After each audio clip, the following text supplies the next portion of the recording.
the U.S. Chamber of Commerce. As many of you know, the U.S. Chamber is the world's largest business federation, representing over 3 million businesses of all sizes, small, medium, and large. And our goal as an organization is simple. It's to help grow the economy and create jobs. And this award, our Spirit of Enterprise Award that the Congressman is receiving, goes to the members of Congress who help us most in that effort.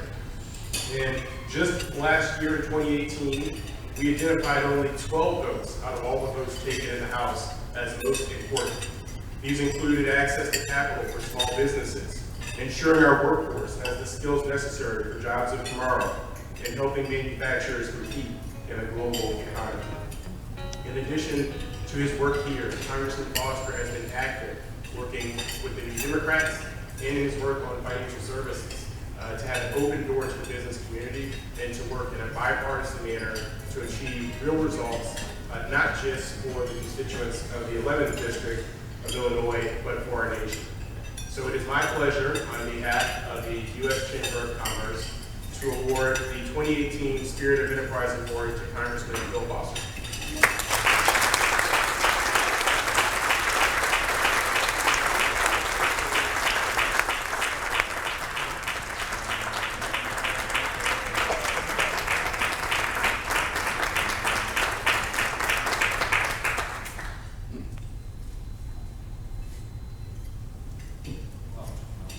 First off, thank you, Ken. There's a danger in a congressional office that over a period of time, there's a medical condition known as plaque buildup. Where you get more and more of these award plaques, and at some point there's just no room left in the walls. So this will I think address the students here because it's not really a wall. But I just want to say a lot for this. I'm mostly thought about it as, like the science guy. But I'm also a businessman. When I was 19, my little brother and I started a company in our basement that now manufactures about 70% of all the theater lighting equipment in the U.S. And we've kept all that manufacturing in the Midwest. It's something I'm very proud of. And so I do have a soft spot in my heart for business. The other reason I have to admit that I'm smiling is that I was just over in Crest Hill visiting a place called the 160 Driving Academy that is teaching truck drivers by the hundreds. This is a business that did not exist a decade ago, and now it's something like 55 locations all around the country training truck drivers.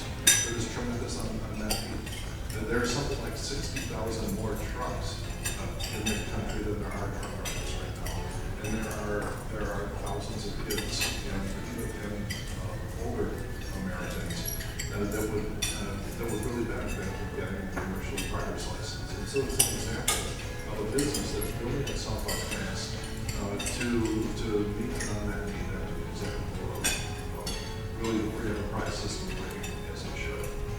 And they're actually partnering with Joliet Junior College as well. And so it's a fine example of a public-private partnership in making our economy work better for everyone. Whether it's large companies or small family-owned businesses, each one makes our community better and our economy stronger.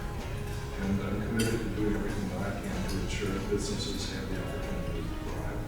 And that's why I'm going to continue to stand up for pro-growth policies in Congress, and why it's such an honor to receive this award. And so, once again, I'd really like to thank the U.S. Chamber for this incredible honor. And thank the Joliet Chamber of Commerce for inviting me receive the award here, especially the Vice President and Jen Howard, who the chair of the community fairs. We're also, I guess, going to be talking a little bit about the census. And the census is a very big deal for Joliet and for our state and for our country. Every decade, the U.S. Census serves as our country's method of counting its population. And as a member of Congress, I know firsthand the importance of obtaining a fair and accurate count is used to calculate congressional districts, among other things. The census also dictates how state and federal governments allocate the vital funding for a whole range of priorities like education, transportation, and social services. And it really can't be overstated how important it is that Illinois and communities in the 11th District are fairly counted and allocated a fair share of those resources. And that's why community groups like yourselves are so important, and why the Joliet Chamber's support of these initiatives is so significant. So I'd like to, I guess, have a special shout out to Jane Bernard and Kendall Jackson from the city of Joliet, who are working on launching a complete count committee that's going to help us promote engagement and participation, and also the Spanish committees are something like Ecuador and also brings Alvarez for their leadership in obtaining grants to outreach in some of our hardest to count areas. And you know, one simple number that tells you how important this is that it costs Illinois about $1,800 for every person who is undercounted. If we miss one person, it costs us $1,800 every year. And it counts it, and it hurts us for the entire 10 years before the next census. So that's $18,000 that we lose over the next decade for every person who's undercounted. So this is a big deal.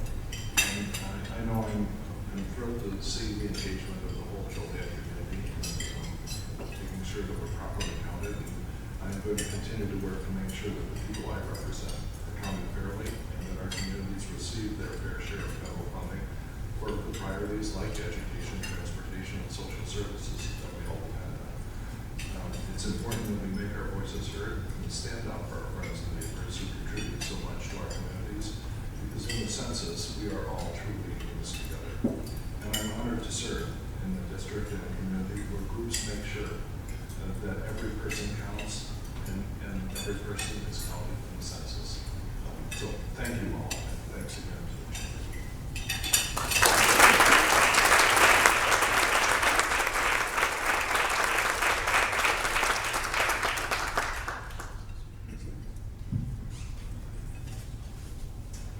At this time, I'd like to welcome Marilyn Sanders, who is currently serving as the Regional Director for the Chicago region of the U.S. Census Bureau.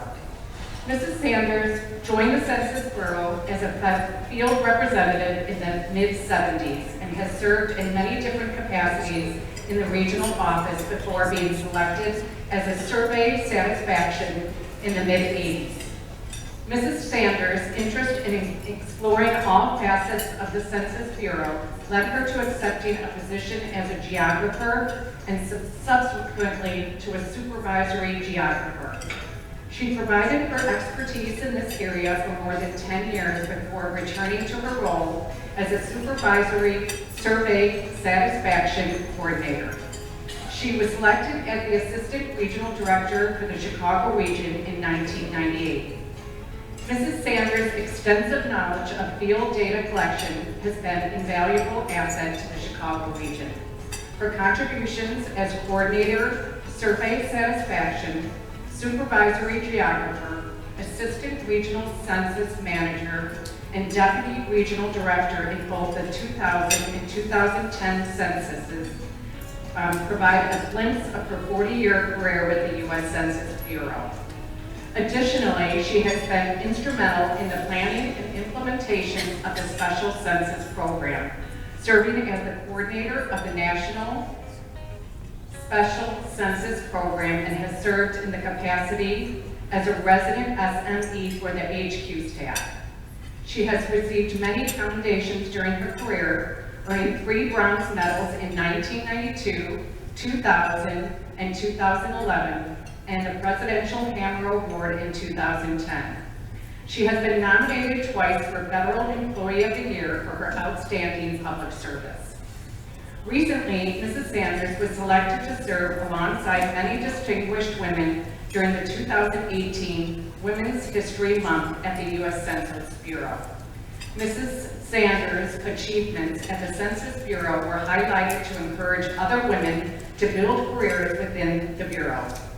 Also, she was featured in the U.S. Department of Commerce Spotlight on Commerce, February 2018, highlighting her achievements as an African-American woman who has paved the entry for other women of color with the Bureau. Mrs. Sanders earned her BA degree in Business Management with a concentration in Economics from Stillman College in Tuscaloosa, Alabama. She attended the University of South Alabama and Governor State University, pursuing postgraduate studies in the area of geography and statistics. Please welcome Marilyn Sanders.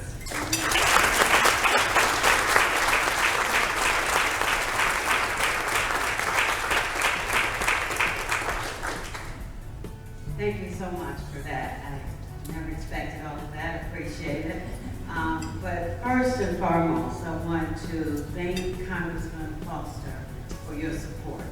I truly appreciate hearing those words of encouragement as we in this region, and I cover a region that has 8 states, embark upon counting over 54 million people in an estimated 24 million households.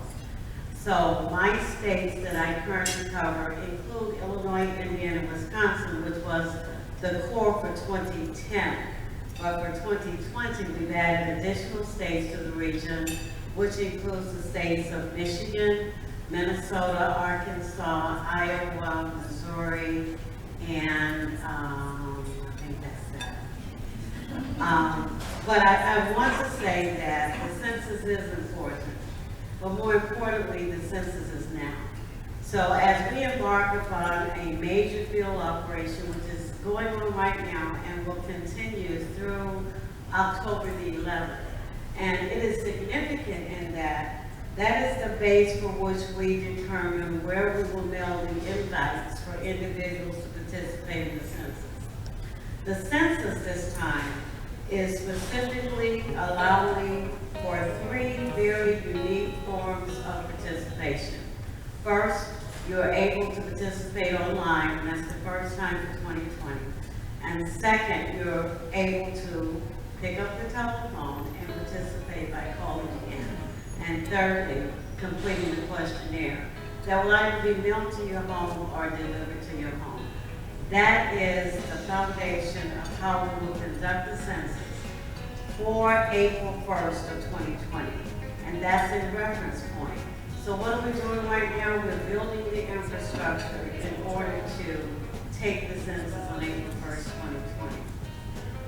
But I know that there are a lot more that we do that maybe you're not necessarily aware of. So in addition to taking the census, as I said, the foundation, in addition to taking the census, the other 8 years and continuing through those 2 years that we're really focused on the census, we have over the 8 states about 1,500 field representatives that work from their homes. And they are collecting data from a sample of the population. And what's important there is that they are collecting data that represents from data for the Justice Department. We do a survey, which is a National Crime Victimization Survey. We do a health interview survey. So we're collecting data on health in this country. We're collecting data from hospitals. We're collecting data from doctors. And we also are collecting data from what we call our flagship or key survey, and that is the current population survey. That survey is collected once a month for about an 8-day time frame. Every month we collect that survey for the Department of Labor, and that's where you get your unemployment and employment rates. And then of course we have the American Community Survey. So the census is 10 questions. But during the decade, we do the American Community Survey where we sampled over 600,000 households, and we collect all of the other data that you see that we produce, primarily for businesses, primarily for community organizations, so that they have the most accurate data. And it's a sample data, but it's data that can be used to inform decisions, not just in our Congress, but also at the local level. So I wanted to just point that out. I want you to know that as we embark on taking the census, and we're about 200 days out, we don't just do a head count. We take a snapshot of America. It determines congressional seats, it determines apportionment, how state and federal dollars are distributed. where businesses choose to ship their products or to open up new stores, and where to put their resources. To do all of that, we need accurate data.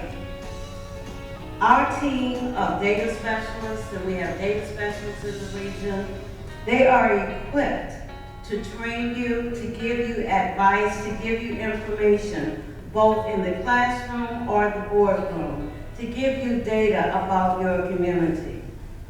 The Census Bureau does this work every single day. We are excited that we have a lot more support during a decennial year like 2020. But all during the decade, our focus is collecting quality data. All Census Bureau employees taking oath of office, and I say that because there's so much fear around internet and around having the ability to respond on the internet. We continue to work at the local level. And just as the Congressman spoke about complete count committees, I just want to share for a few moments how important it is for us to have trusted voices messaging for us the importance of the census. That helps us to get a complete count. There is no way that we can get a complete count of over 54 million people in my region by me and the staff doing it alone. We need those trusted voices. We need businesses engaged. At this particular point in time, we are also recruiting. So there will be 32 offices across the 8 states, but we're recruiting for managers. My goal to recruit is over 369,000 people. And that is in order for us to take the census, which we actually do starting in March of 2020. One key point before I turn it over to one of my staff is going to show you a little bit about the data that can be used. One key point I want to message is this, that every household will be counted in 2020. So we give you 3 opportunities. We mail a questionnaire, we give you an opportunity by phone and an opportunity by going online. But at the end of the day, around May 12th, for every household who we have not received a response for, we will hire a group of local employees, and we always want to hire local to knock on doors for every responding household. We know that we are challenged with counting individuals 0 to 5. For some reason, children are undercounted. So through the Complete Count Committee that the Congressman spoke of, we are asking local governments, businesses, to reach out, community organizations, and to help us to engage and inform the community that the census is safe, that the census is important, that over $675 billion every year is distributed based on census numbers. We need a complete count. Everyone's voice is important, and everyone's voice needs to be heard. I thank you for giving me the opportunity just to speak to you for a brief moment about the important work that we do. And I want to turn it over to Dion and Nive, who will give you a glimpse of, I'm hoping, some of the data that we collect. And just know that if you ever need the Census Bureau of data services, we are available to help you online. We'll help you by coming out and doing presentations for you.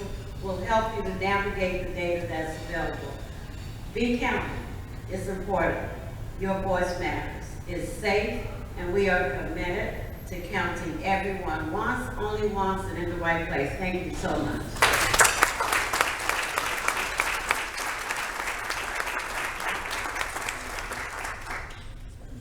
So good morning to you all. Again, my name is Dion Roberts-Umega, and I'm a partnership coordinator out in the Chicago region. And I am always so honored when I have the opportunity to speak before my regional director, because she's really one of the hardest working regional directors in the entire country. So it's such a privilege. And Congressman, thank you so much for all of your efforts and for leading the charge to ensure we have a complete and accurate count all across the state, really, and the work that Hillary is doing out there is phenomenal. So thank you, sir. I want to tell you a little story real quick before we get into the data, and I hope I don't waste your time, but my introduction into census data really came by way of one ballot and run. It was a nonpartisan office, and so I heard about a developer. His name is Bob Perry. He's the largest home builder across our state and probably across the country, grossing over $100 million annually. And every candidate wanted to meet with Bob Perry. He refused to meet with candidates. He would give them money, but he didn't want to hear from them. He knew what they were about. He knew they're going to come asking, and then when he needed them, they would ultimately need to decide whether they were going to put forth some of the legislation that would promote his cause, right? And so he refused to meet. And so I showed up at his office, and he refused to meet. And here I am, a young 24-year-old, I come knocking, and he refused to meet. So I said, okay. And I sent a batch of flowers to Mr. Perry. And the message said, Mr. Perry, I'm not likely to win this election. I would really just like 30 minutes of your time to pick your brain on important issues. 2 days later, I get a call, and Mr. Perry calls me in to meet with him. I was shocked. I was floored. And the entire conversation was about that and how he utilizes data to promote his business causes. He started with transportation, and he walked me through and he said, Dion, notice wherever there is a large transportation corridor, you have an increase in business and business infrastructure and economic development. He said, I find places where we can build transportation before I even think about building a house. And he proceeded to walk me through his process for, and the long-term strategies for ensuring that we have an excellent quality of life like you see here. All of these golf courses and all of these churches and businesses out here all come from people who have thought out the plan long before they implemented it, right? So as they put the transportation in place, then comes the residential development, then comes the recreation and facilities that make our quality of life what we hope it to be for our children and our children's generation. And so he said to me, we use this data for many reasons, and I want to walk you through the process of obtaining the data. Because you have to know who you're targeting and where they live and what's inside their house before you even decide to reach out to them. And he was schooling me as a young person who had an interest in reaching out to people for my own purposes, but letting me know that everyone has an interest in data for their own purposes. And many of you in this room, of course, as business owners, small, medium, or large, utilize this data. So, at our census.gov, we have now changed I used to utilize FactFinder a lot, where you can get the demographic data. How do you use FactFinder? Woo! Okay. Now it's changed, right? We no longer have FactFinder, but we have data.census.gov. And the same information is available. So when you go to data.census.gov, you find things such as demographic information on the household, ages, the living arrangements, educational attainment, commuting patterns, and occupations of people that you're trying to reach. Because first you need to know what it is they do, where they're located, and of course what their patterns are in order to ensure that you're receiving the maximum profit back from your investment. And so census.gov, we want to first let you watch this brief video. Do we have the volume? I see. So we have a video but no sound, so I'll keep talking, right? Okay, so. Oh, will that work? Okay. I'm going to try that.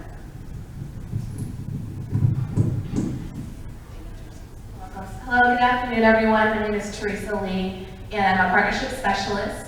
And we wanted just to introduce you, if you're not familiar with the census.gov website, that there is a great section called Data Gems. And while we are short on time today, just like our regional director mentioned, we have a bunch of different resources and materials for you all. And so with the Data Gems, we have video clips, tutorials that you all can access, as well as our data dissemination specialists that can also come out and do presentations for you all as well.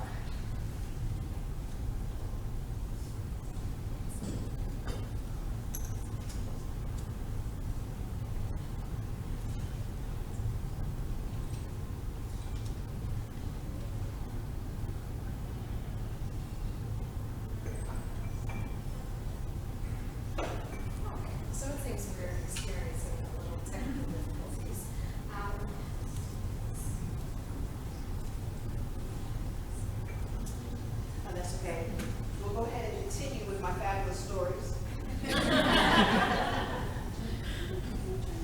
So we also want to introduce a very key person here as well. One of my colleagues, Ms. Benita Ross. As I was with her coming in, a lot of you recognized her and greeted her. So if you're not familiar, she is also a great asset for this area, and I'll let her take over. Sure. Before I hand this back to Ms. Dion, I just wanted to say thank you all for inviting us out. Thank you, Congressman Foster, as well.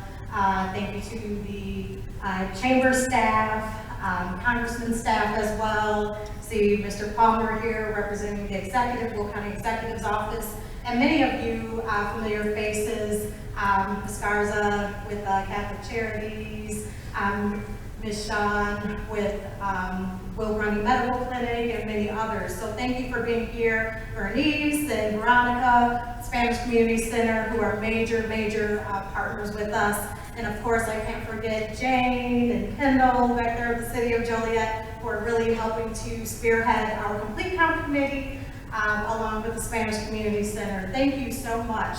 Just one of the quick things I wanted to say, we know City of Joliet, surrounding areas, Will County as a whole, fastest growing, one of the fastest growing still throughout the nation.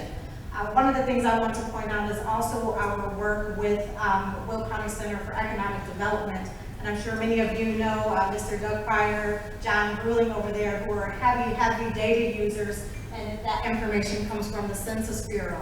There's a lot of movement within the city and the surrounding areas throughout the county, with a lot of new businesses coming in. I'm going to tell you that one that I am really excited about, no shame, Costco coming into the area, right? Yes, thank you so much.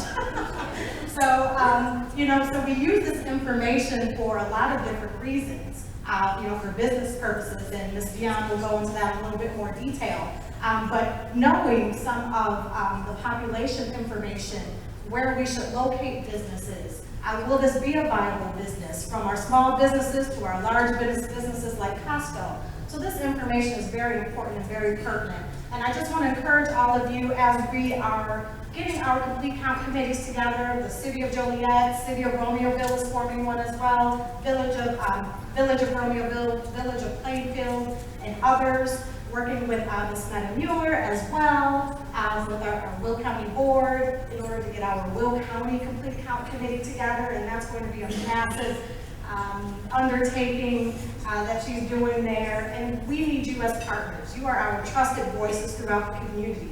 When there are questions, when there are needs, you are the ones that the community comes to. And so we need your help from the business perspective, as our community-based organizations and our local government, to really partner with us and help us on this mission to ensure that everyone is counted. So thank you to all of you for all that you do on a daily basis, and all of you for all those that you serve. And I'm just going to hand it back over to Ms. Dion to explain a little bit more about some of that data we have available. Thank you. Thank you so much for your Teresa. That's awesome. Okay, so what I'm going to do, probably, since we don't have the data working for us right now, is open it up for questions. I think all of you pretty much have utilized census data in many capacities, whether it's to, we have a lot of landscapers, for example, or a lot of people who do home renovation. Census data, for example, when I go to census.gov, I'm looking for, if I were in that line of business, the age, the year of the home, and the patterns of people living within them, whether we do need to do remodel in that area. Are we in an area that's 30 years or more that needs that kind of business to locate there? So different types of industries, that will determine the data needs. And we also have, in addition to our partnership specialists who can come out and do an individual data presentation, we have a data dissemination branch. So if you have specific data needs, please let us know, and we can come out to you and come out and do one of those specific data presentations. At this point, I'll ask, do we have any questions that either myself, Ms. Sanders, or one of our partnership specialists can address for you? We have a shy audience, huh? You're experts at data. Yeah, I see the look on the face, okay. At this point, thank you so much. We'll turn it back over to you and continue the program.